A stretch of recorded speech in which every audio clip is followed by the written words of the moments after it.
We'll be hearing from our panelists, Manjula and Anna Henwood, in just a moment. But before we dive into those conversations, I'd like to just remind you of the Q&A box at the bottom of your screens. Please do add any comments or questions that you have for our panelists when they come to you, and we will get onto those later on. So now I'm just going to hand over to Shama, our editor. Thanks, Louisa. Thank you, everyone who is joining us this morning. It's really great to have you with us for our final episode. I'm really excited for this conversation. So Anna and Manjula are joining us. So Anna Henwood is the Chief Marketing Officer of Les Mills International. She helps drive the global fitness company towards its vision of a fitter planet, as well as championing an active lifestyle. She's a proud advocate for developing female leadership and creating action around diversity and inclusion. And prior to joining Les Mills, she spent many years in the tourism industry and managed a successful tourism brand of 100% Pure New Zealand. And she is dialing in all the way from New Zealand. So Anna, thank you for joining us this morning. Thank you. It's great to be here. And we also have Manjula with us as well. So she started her career at Shell Australia, where she was faced with data that was indicating where the world was going to be by 2050. So in 2016, she founded Worldwide Generation and the G17 Eco Platform to accelerate the financing and delivery of the UN Sustainable Development Goals by 2030. She is on Innovate Finance's Women in FinTech Power List for 2018. She won the UKBAA's Best Led Female Investment Award of the Year, was voted 100 of the most influential women in blockchain, and was selected for Fairforce's Independent 100 Green Board Members list in 2020. So Manjula, thank you so much for joining us as well. Thank you so much for having me. I'm so excited about this conversation, so it's going to be really good. Great. Well, as Louisa mentioned earlier, there is a Q&A box at the bottom of your screen. It should be very easy to find. It's just there next to the chat and the participants. So please do put questions into that Q&A box throughout the conversation. We will be coming onto those later on, but just add them in as and when they come to you, and we'll come on to those later on. So as Louisa mentioned, this episode is called Collective Action for Collective Good. And it's the final episode of our series, which is looking at purpose versus profit. So before we begin, we have a short poll that I think is going to pop up on the screen now. And I encourage all of you to just put your answers to this into the poll, and then we are going to come on to that later on. So firstly, This series is called Purpose versus Profit. What does purpose mean in business? Anna, I'm going to come to you for that first. Yeah, cool. I think, in the broader sense, purpose is about knowing what you're doing is making a difference. And that's just not economical. That's sort of for society and environment. And I've been super lucky to have worked in organizations that have that at its heart. If I kind of go a step further and say from a marketing sense, for me, it's about creating brands that are worth caring about. And that is also, what's really exciting for me, particularly right now, working with Les Mills and our vision around a fitter planet. Cool, thank you. And Manjula, what is your take on purpose in business? Yeah, I mean, if I take a step back, actually, so purpose means to ask the question why something exists and was created. And so, the first thing I always say to, even just as an individual, is to actually define your purpose first as an individual. Why am I here? Why am I? What can I give to the world? How can I make the world a better place? And so then as a leader or in business, you then say, okay, well, why have we created this business? And, I think it's Branson who said, businesses that are in the business and not not in the business of making the world a better place needs to rethink their business. And I really believe in that, because actually we are all here to make society and the planet better. And if we're not doing that, we really do need to go back to the drawing board. So, and defining your purpose and sticking to that purpose has a lot of vulnerability and courage attached to that. you've really got to, like, once you have defined it, then you've got to kind of stick to it and lead from that. So so that's how I would say we have to define purpose, first as an individual and then as a business. Definitely. So I think we'll come on to those ideas later on. I think there's a lot there that both of you have shared. So firstly, can we come to you, Anna, and talk about your work with Les Mills and what purpose and sustainability means there? Yeah, as I said, it's really lucky that we have purpose and sustainability at our heart, and probably at the very heart is a real passion around the environment, but that society, that economic benefit and people benefit as well is something that's more recently becoming more of our sustainability story. So I think it was 13 years ago that our founders, Jackie and Philip Mills, wrote a book called Fighting Obesity. And that's about the ideas, is sort of what Manjula is saying, is it starts with the individual. And it starts with us living better, healthier lives, more sustainable lives.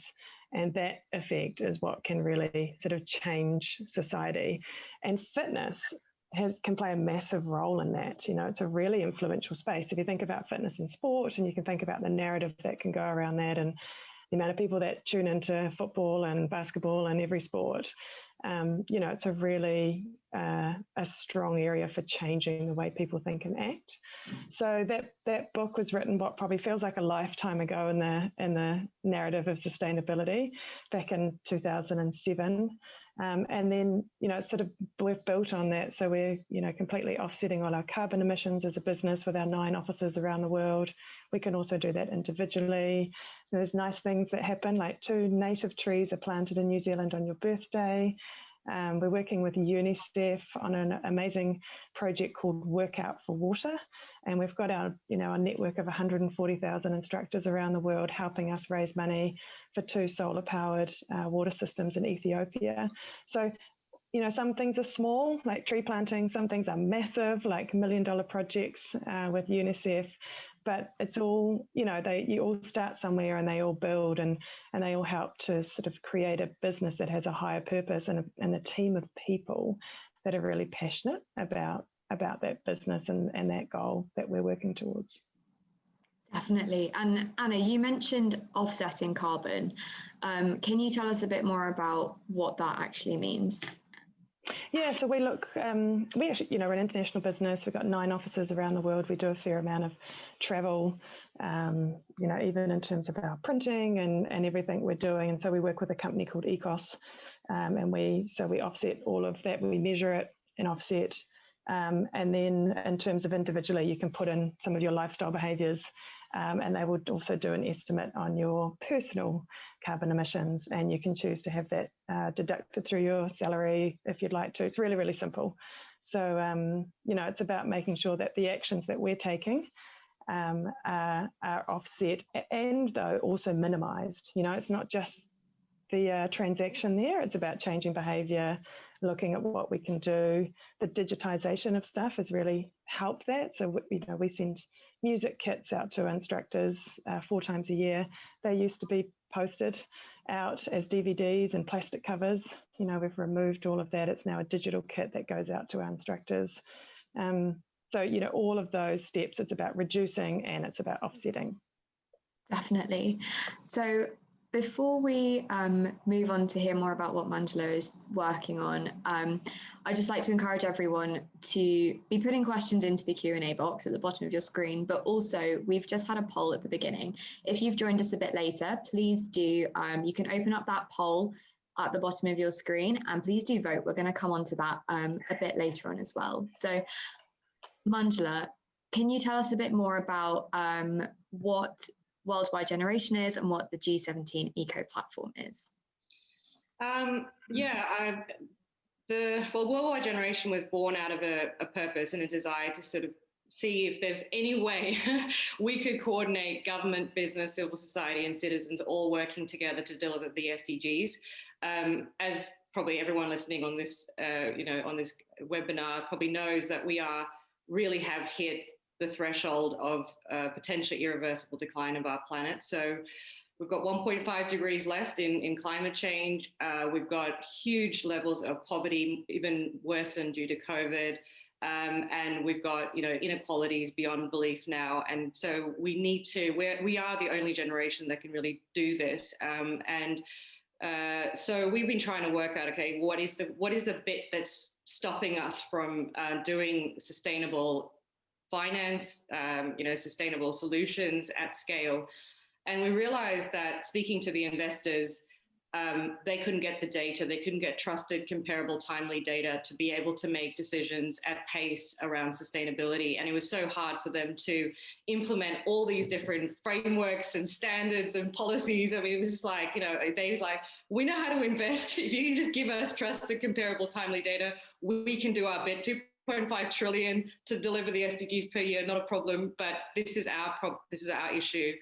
Speaking to the companies, like, Les Mills is like, what's going on with you? And they're like, oh, we have to do all these different surveys, or go onto all these different portals. We don't know where to start. We have the will to do it, but we just don't know where to start. And so a lot of companies were saying by the time that they put their sustainability report out, they're kind of named and shamed rather than supported of how to improve sustainability and impact. And again, they're saying, we know how to create products and solutions that will save the world, but, someone's got to do this reporting piece. So we realized actually at that point that maybe only technology could deliver something like that and solve complete market failure, which between all these different stakeholders. So that's where we turned into a technology company, a fintech company, and we designed this platform called G17 Eco. And basically, what we have now is we can collect data directly from companies using quite breakthrough data bot and blockchain technology. We can process that data in real time for social, economic, and environmental impact onto the SDGs. And then the companies can then share that with any of their stakeholders, even down to the public, even down to their clients and their members, but also their investors in real time. So we're about to unlock and roll this out at scale now. It was launched on the 1st of July. We've just been made the technology partner for the UN, for cities and governments to be reporting through this platform as well. 194 countries have signed up to the SDGs, but have no way of reporting, and obviously their respective cities. So 2020, even though it's been one of, we didn't think we were going to launch it off the back of a global pandemic, but it has made the SDGs so real now. And a lot of people, even if you're listening, you might not have even heard of what the SDGs are. Don't blame you, because they're quite massive goals, and how does that feel real to you? But I think with the pandemic, it's real. We realize how powerful Mother Nature is, right? And it can literally wipe out systems overnight, not to mention ecosystems and everything else. So I think people have realized, actually, this is real. We've got to move, and we've got to act now. So that's really our purpose, and putting kind of market infrastructure that everyone can use and everyone can talk to each other, because that's the other thing. Unless we're all talking and coordinated with each other, we're not going to achieve these goals. So I think we've heard there. We'll come back to some of the stuff you've shared there, Manjula. But we've heard there about, the kind of individual organisation, Les Mills, what you guys are doing, and also how that can be coordinated across industry. So I'd love now to see the results of the poll, if we could pull those up. And just see what people think about how their organisation is responding to this. So Anna and Manjula, can you see those results on your screen? I think the what's jumping out to me is that the highest is disagree with 38%. My company is not doing enough in the sustainability space. People are actually disagreeing with that. So that's encouraging, I think, isn't it? Yeah, good news. For those people who are a decent amount there in the strongly agree space, I think. Yes. It's all opportunity. Definitely. So what if we kind of take that as a jumping board, then what should these people be doing? How can organizations like this be bringing sustainability into the DNA of their business model? Anna, I'll come to you first for that. Yeah, I think most importantly, it needs to be authentic. So, as Manjula said, there's a lot of education that we all need to go through, and sort of understanding the pillars of sustainability and what those SDGs are, and really understanding that, I think, is a good starting point. As a member of an organisation, as a member of a leadership team, I would always say ask questions. So what are we doing as a business about gender equality, for example, or what are we doing, in this space or our supply chain? So, very much so it's about starting the conversation. It's about making sure it's on the agenda. As a marketer, my advice would be to ask your customers what's important to them, because ultimately that's where the financial results will come, and that's also where the business can see a real benefit to this. So what your customers, your target market, what is important to them, and what in your business model should you be looking at changing or improving based on your customer feedback. And then ultimately, though, it's about making commitments, and it's about setting goals, and it's about measuring it. So, like Manjula said, that's not easier said than done. And there's obviously fabulous businesses like hers that can help you with that. But making those commitments and setting those goals is really important, because if it's not measured, it's not done. It's often the case, and making them really visible. So we've done that recently with some commitments off the back of the Black Lives Matter movement and social communication. And our commitments are both around race and gender equality. And some of them are going to take us a longer time than others to achieve, but we've put them out there really openly. We're tracking them and reporting on that progress with our team really openly, and it's something we're working hard to change in our business. Manjula, what's your response to that, as kind of responding to customers and making those commitments? Is that how you see it as well? Yeah, I mean, I've got a bit of a formula for building this into the DNA of your business model, and we do it at Worldwide Generation. That's how we formed our organization. So the first step, I think, is setting that purpose. So defining the purpose, really being real with yourselves and saying, and getting the whole team, not just the senior leadership, but the whole organization behind that purpose and that definition of that purpose. The second step is to say, we're willing to be transparent. Because transparency is really the key ingredient, where you're saying, I don't have all the answers. Back to that vulnerability and courage step, which is to say, yeah, we're not that great on gender equality, or we're not that great or whatever, but we are trying, and we're going to be really transparent about it. And we're not just going to sort of say we're doing it. We're actually going to measure it and really, improve from that. And the more transparent businesses are willing to be, I promise you, there is a whole market that will join and link arms with you, because particularly the millennials and the Gen Z. So the ones that say, I haven't got all the answers and I'm willing to be transparent, and we're willing to monitor and measure ourselves. Then you get trust. And when you've got trust, you've got, that's the game that I would say globally right now, we have so much distrust between financial partners, delivery partners, and beneficiaries, which are the citizens mainly. So, everyone's lost trust in that, so I think that trust ingredient, it can only come from transparency. If we have trust and we have transparency, we then get partnership. And one of the things that I want to encourage all of the businesses who are listening today is that, yes, it's good to do your little bit in your organization and, external CSR, but nothing is better than joining your power and your strength with some other organization and really doing, things that are systemic, not just like Band-Aid fixes, like little projects here and there. We haven't got the time to do that. We, as a nation, as a global race, we have to bring our strengths together and play to our strengths. So, companies shouldn't turn themselves into charities. Charities shouldn't turn themselves into businesses. We should bring all of our collective strengths and powers together in partnership.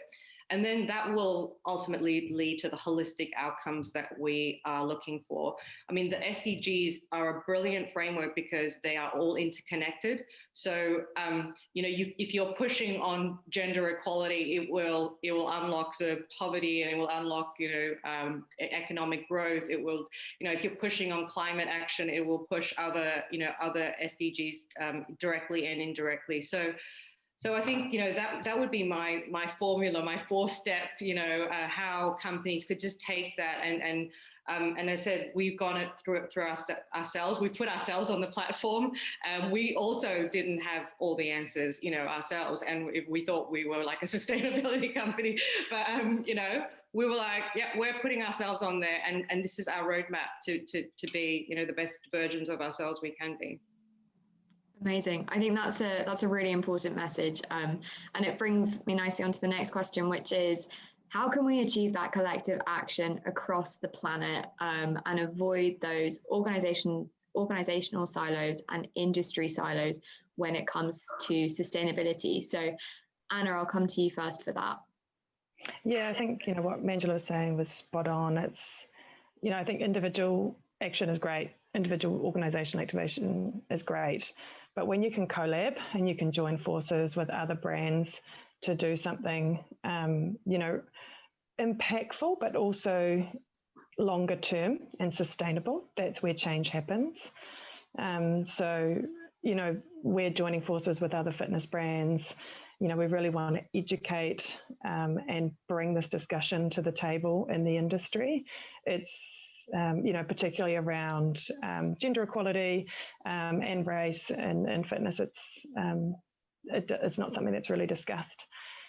So we want to be the people that raise that and discuss it and bring people together, but also to help them understand. Because I guess my other point to this is education. You have to want to get the education and learn. And as a brand, I think you have an opportunity and an obligation to also educate.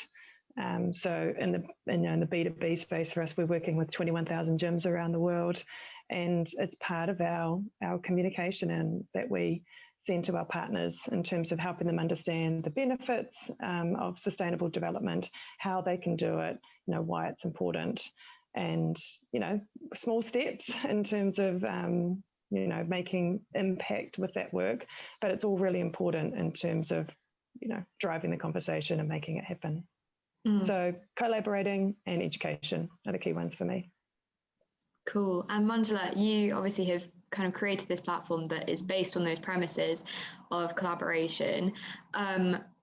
What do you think the next 10 years, as we look towards that 2030 goal, what does that look like in terms of actually collaborating and coming together?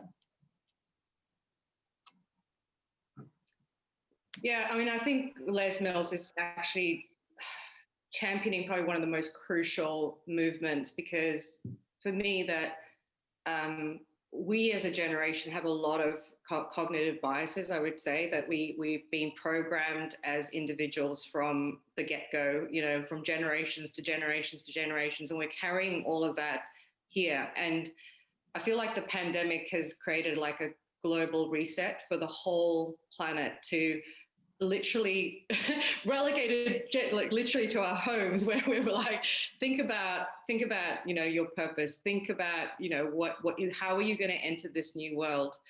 And I really think that the work that Les Mills is doing, which is to have a fitter planet, I'm not just talking about in body, but actually in mind. Like, so if we can really renew our thinking and our belief systems. And a lot of people think sustainability is like high risk, low reward, which is actually the complete opposite. I want to bust that myth today. It's actually completely the opposite.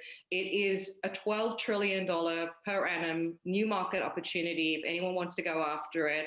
As I said, the millennials and the Gen Z are coming up the ranks. So that are going to have their economic power, and they are going to be the decision makers, right? So of their purchasing power, their voting power. So we really need to, firstly, I would say, for the collaboration to happen, people need to shift their mindsets, right? So they have to go, oh, I don't see that as a threat or a competition to collaborate. I actually see that as a way to empower and strengthen my core as a business and actually go out and do something that's far more impactful for society and the planet. And so I think for me, like that would be the starting point is, and back to what Anna was saying, is the education. So the education comes from like really like what are all our old belief systems? How do we change those? And we're really, part of our mission is to also start to educate that and create those new belief systems through data, to really like hard science and going, here is the data that shows you why sustainability is a better way forward. So that's kind of one thing. And then the second thing is that, I mean, that is exactly why we built this platform that, as I said, companies, so investors are now nominating their portfolio companies to us at scale.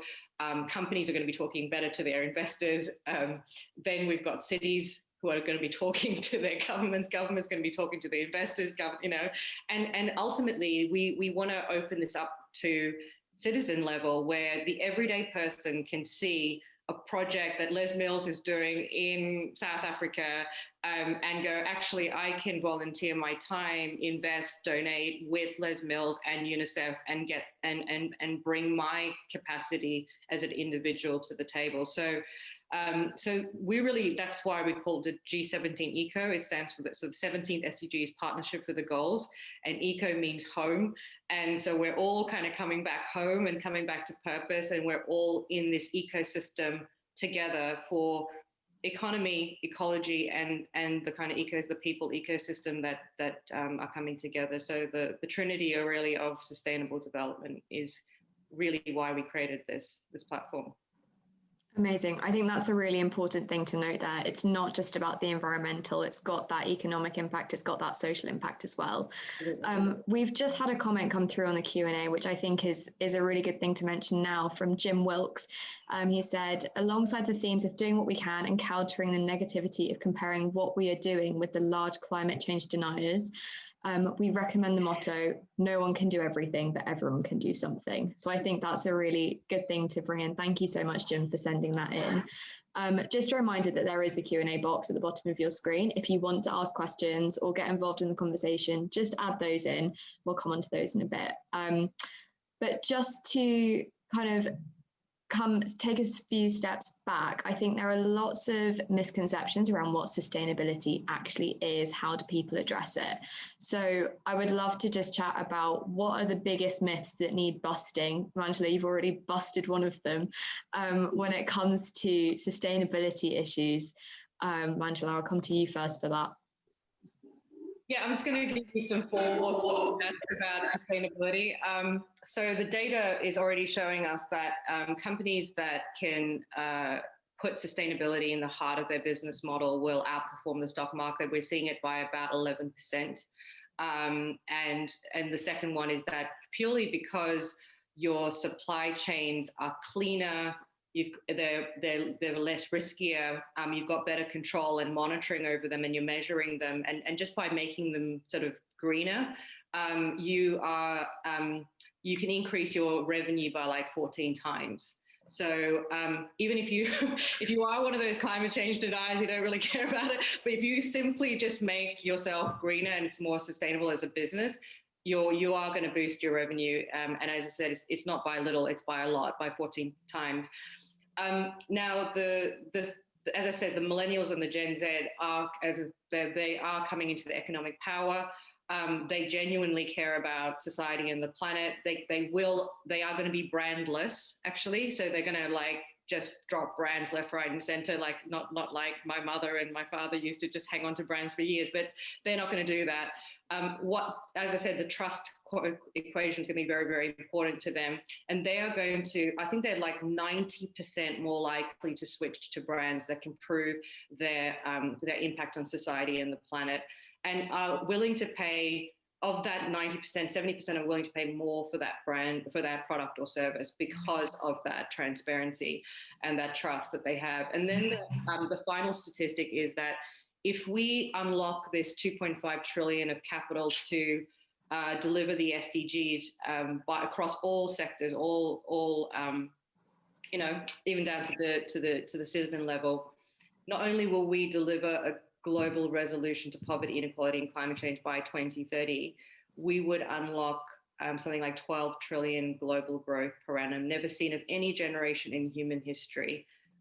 If that is not the economic argument to go for this, and everyone to go for this, and to do it, so do good and make money, be profitable with purpose. I mean, this is the new normal. I actually hate that phrase, but that is the new normal. But it is, because if we can put profit and purpose together, this is, this is kind of the winning formula. And I so that would be my myth busting, is that, this is genuinely. And if I can just add one more thing, is that the biggest myth that needs busting is about gender equality. And, I don't know who's listening today, but we have to take this really, really seriously. We are losing something globally like 160 trillion of capital just purely in gender pay gap, just that alone. So if we want to have prosperous nations and communities, we have to protect our women and girls. We have to do it. And any male leader listening to this, whether you're in a company or a national leader, we have to get this right, and we have to get it right now. We can't think about it. We can't put it out into next year.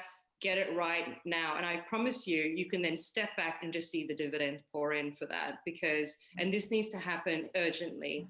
So anyone that thinks that women, the myth that I want to bust today, that women cost you money and they're like, an expense item on your balance sheet or your profit and loss, that is absolutely not true. And actually, even like in my industry, technology, and we are the least funded species, and yet we are outperforming to our male counterparts. We love the male species, but we're here to do this together. Bring us into the problem solving, right? And we bring our strengths to the table. And if trust is that missing ingredient that we need right now, women bring a lot of trust with them. And so I just want to, that's one myth that has to be busted today. And anyone that's listening and hopefully gets listened to in the recording, we got to take this seriously. We've got to move it. Definitely. Yes, absolutely. I think I'm seeing comments pop up in the chat about that, so we'll definitely come on to that in a second. But Anna, I'd like to come to you for what do you think are the biggest myths that need busting in this space? Just firstly, I absolutely couldn't agree more with you, Manjula. Gender equality is essential for economic prosperity, and we know that societies that value women and men as equal are safer and healthier. So that data is there, that information is there, and it's now about us understanding that sustainability. I think one of the biggest myths for me is sustainability just means environment for people. And it's not just environment, it's about society and it's about the economy. So I think when you look at the bigger picture, people and society, when you look at that bigger picture of what sustainability means, there is so much opportunity there. And I think maybe the other myth, and it's already really been raised, is I can't do anything. I alone can't do anything, and everyone individually can do so much. So I wouldn't let the kind of huge targets and goals of the SDGs stop you. I wouldn't slow yourself down in any way. Find out what is the focus for you and start somewhere and make some changes. Doing nothing is absolutely the worst thing to do. And that is the thing that we can't do. So for me, the myth that is we need to bust is sustainability is not just the environment and I can't do anything to make a difference. And I think if people can really go away and think about that with an absolute special flame for gender equality, then I think there's some amazing things that could happen out there for business and for individuals. Because, if you're in a business right now where it's a struggle, you might have just done an NPS score, an employee NPS score, the scores might be really low, your team are really flat, potentially it's because you've been chasing only profit or been chasing a real economic purpose. And if you don't have a higher purpose and you don't have a reason that really connects to people individually and says, yeah, I'm showing up and I'm matching my individual purpose with this organization's purpose and I'm making a difference, then that's the bit where, people are really struggling. And that's where, after so many months of the situation we've been in, it's really hard right now for people to sort of get up and go and keep going. So the time is now in terms of, really understanding what that looks like for your organisation. I think there's a message coming through loud and clear from you both, which is do something about this now. Don't wait next year. Don't wait till the next 5 years. That this is action that needs to be taken now and collectively. So I think we are running out of time. So I'm going to hand over to Louisa for the Q&A. Just a reminder to everyone listening, I think there has been so much amazing stuff shared from both Anna and Manjula. Thank you both so much for sharing that. If you do have questions for them, add them into the Q&A box at the bottom of your screen, and we'll come on to those now. So Louisa, over to you. Thank you so much, Shama. Yeah, as you said, there's been lots of great discussion, so I'm expecting some great questions coming in now. And we just got one from Alice, who asks, how can we broach the challenge of COVID where many women are now stepping back into their traditional care roles? I can start with you, Anna. Yeah, I think, that for me, that goes back to gender equality. So females and males have an equal responsibility here. You both have parents, you've both decided to have children together. So there's an equal responsibility in terms of that. And it's almost as much on the male side for me as it is on the female, because there is still a big assumption for particularly men in my generation that it's not their role. And that's not actually something that they even really need to worry about. And it is, and working on that together, understanding what the best outcome for the family is, and what that looks like gender aside, for me is really important. And then, I am truly, truly lucky in that I have a wonderful community around me, because it takes a community to raise a family. So, these are the times as well where you are looking at your close community, your family, your connections around you, and looking at how you can and make things work and really, as I said, do what's best for your family. And if that means one or more parent going into a care role, that's absolutely fine. But making that decision based on, with gender aside, for me is the answer. And what do you think, Manjula? So I think actually this time, and again this new era we're going into, it's now more acceptable to obviously work from home. So I think it's presented a real opportunity for women. And I've spoken to a number of women that said that, normally I'd have to get on a plane and go and, go away from my family and go and do this meeting. And if I didn't show up to that meeting, then the meeting would have happened without me and I wouldn't have been at that meeting. And, whereas now, actually, we can be all over the world. We can be doing Zoom. We can still take some time out, go and be with our families at, certain times of the day, when they're back from school, etc. But I think this is a time actually the women should take an opportunity to step back into the workforce and find. I think a lot of corporations are really willing to be flexible. And do your work whenever you can, wherever you can, so I think this presents actually an opportunity. And women are nurturing. We are that is who we, that is the, in our DNA as the thing in the female species, and we shouldn't shy away from being nurturing and mothers and partners and all of the things that we are, but also I think this is an opportunity to lean in and take and find those companies that are going to be flexible to to use your strengths and use your experience in this new world that we're about to go into. Can I just add a little bit on that? And from my own personal experiences, I can see the comments here a little bit more around, women not taking that opportunity. my experience with coming into my position was I was very much approached maybe how a male would have been approached with the role, and that it was going to be challenging, it was going to be difficult. Could I do it? Could I balance it? Could I manage it? And my instant response was, okay, I can't do it. And I backed right away from the opportunity. And when I talk to people now, I talk about this idea of a short handhold. So it's not a long handhold, it's not a cuddle, it's not a have to be there by this person. It's that short moment where that confidence needs a step. And you can have that conversation with a person and say, it's going to be hard, it's going to be a step, there's going to be things to do. But what does that look like for you? How does that feel? What are the reasons that it's feeling exciting? What are the reasons, where are the places where you're going to have to look at what that means? How can I help with those conversations? What can I do, to get you through that? Is it just about holding you accountable to have the conversation with your family, or is it about flexible working arrangements, But that short handhold for me is the difference with women taking opportunities and having that person to support them through that transition moment, or not, and backing away. Absolutely. Yeah. Sadly, I think we are running out of time. I feel like we could keep going. There's lots more questions. I'm I feel like I just had to jump in one more time. Of course.